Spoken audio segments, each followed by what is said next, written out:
खुद को बदलने का सबसे सरल तरीका है उन जगहों पर चुप रहना जहां शब्दों से ज्यादा मौन की जरूरत होती है। मौन ही वह कुंजी है जो आत्म अधिकार और शांति का मार्ग खोलती है। नमस्कार दोस्तों, आप सभी का स्वागत है आपके अपने चैनल स्टोरी सागर 58 पर।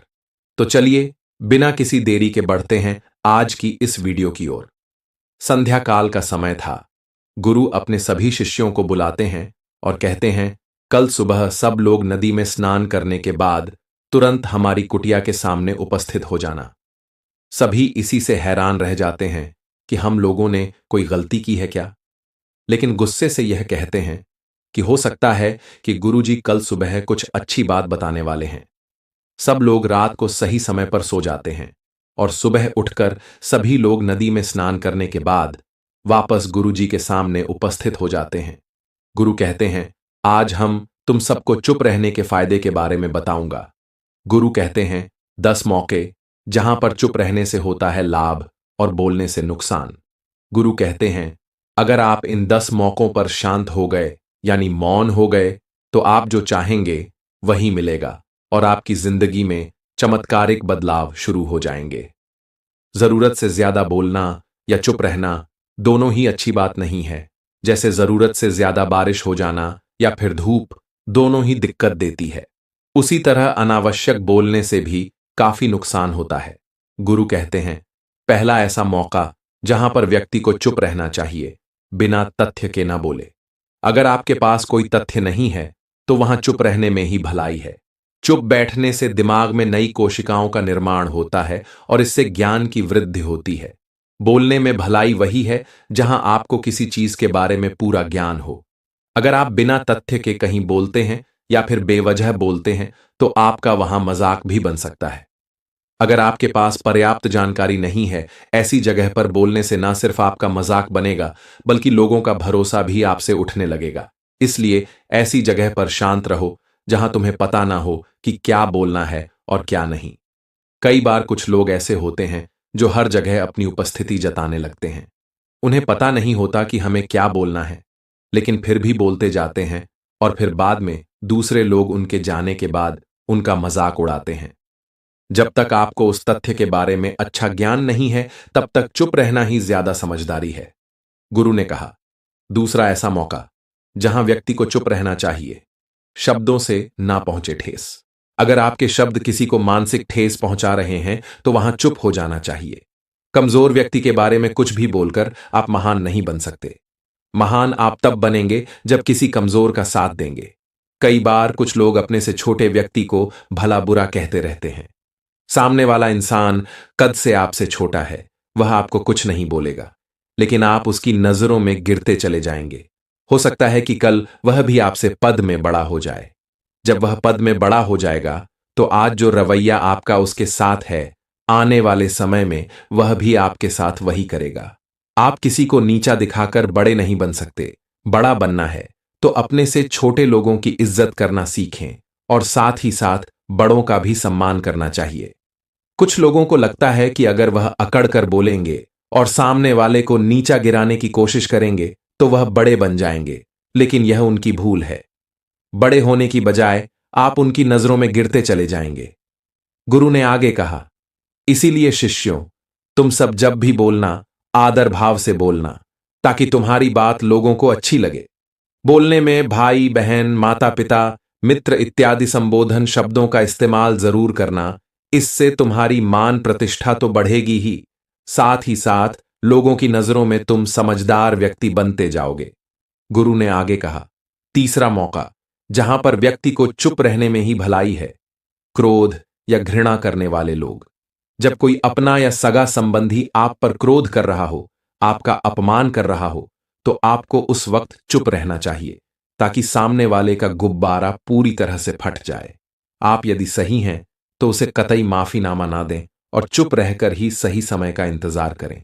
वह खुद आपसे माफी मांग लेगा जब उसे अपनी गलती का एहसास हो जाएगा। गुरु आगे कहते हैं कि अगर आपका कोई सगा संबंधी आप पर क्रोध कर रहा हो और आप उस समय शांत हैं तो यह आदर सम्मान देने की निशानी होती है। इससे ना कोई छोटा होता है और ना ही बड़ा।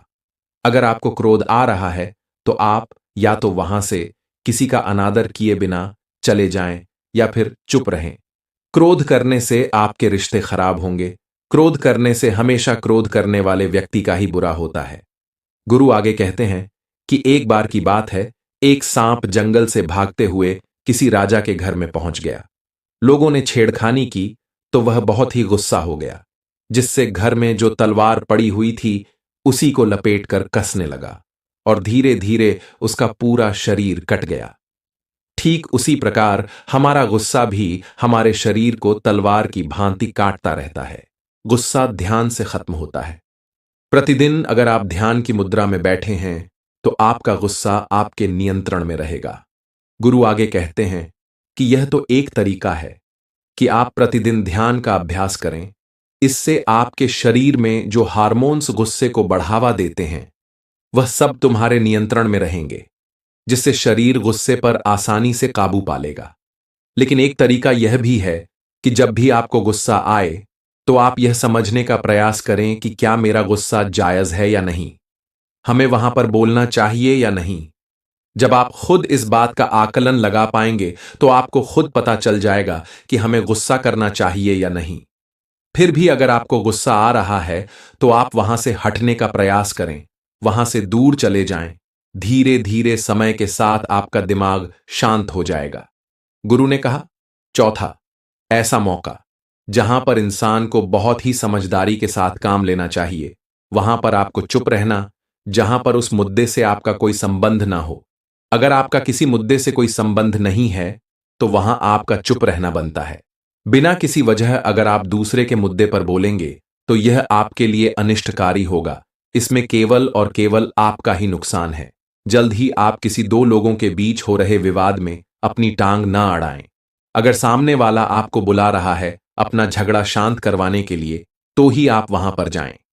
किसी की व्यक्तिगत जिंदगी में दखलंदाजी नहीं देनी चाहिए जब तक कि वह व्यक्ति आपको नहीं बुलाता है अपने झगड़े को शांत करवाने के लिए। कुछ लोग फालतू में दूसरे के विवाद में कूद पड़ते हैं। इससे उनके मान सम्मान और मर्यादा पर लोग उंगली उठाने लगते हैं।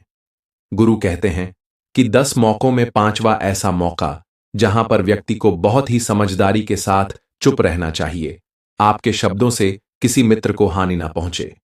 अगर आपके शब्द सामने वाले के परिवार या मित्रों की प्रतिष्ठा के बारे में बुरी झलक दिखा रहे हैं तो आपको चुप रहना चाहिए। किसी के परिवार या फिर मित्र के बारे में बुरा बोलने से केवल आप ही बुरे बनेंगे।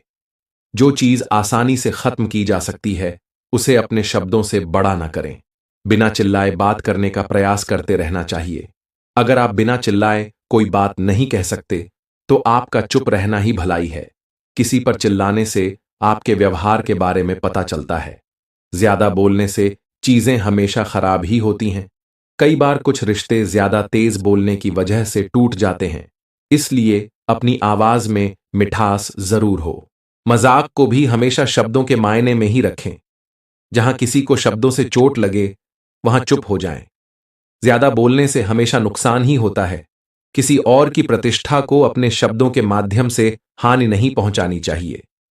यदि आपके शब्दों से किसी और की प्रतिष्ठा को ठेस पहुंच रही है तो वहां आपको चुप हो जाना चाहिए। जब कोई व्यक्ति आपके सामने नहीं है तो आप उस व्यक्ति के बारे में बुरे शब्द किसी तीसरे व्यक्ति के सामने ना बोले। गुरु कहते हैं, छठा मौका जहां पर व्यक्ति को चुप रहना चाहिए जब कोई कर रहा हो किसी की बुराई। जब कोई आदमी आपके सामने किसी तीसरे आदमी की बुराई कर रहा हो तब तुम्हें चुप रहकर बस सुनना चाहिए। अपनी राय व्यक्त नहीं करनी चाहिए, क्योंकि जो आज आपके सामने किसी तीसरे की बुराई कर रहा है वह कल किसी और के सामने आपकी भी बुराई कर सकता है। यदि आपने कुछ कहा है तो नीति शास्त्र के अनुसार जो अपने मुंह को बंद रखता है और बुद्धि से काम करता है वही इंसान समझदार होता है। बिना जरूरत के बोलना, किसी के बारे में किसी के बीच में बोलना एक गलत बात है। कभी कभी हमारे लिए बुद्धिमानी इसी में होती है कि हमें अपना मुंह ऐसी जगह पर नहीं खोलना चाहिए। गुरु आगे कहते हैं कि 10 मौकों में 7वां ऐसा मौका जहां पर व्यक्ति को चुप रहना चाहिए जब कोई नहीं समझे आपकी भावना।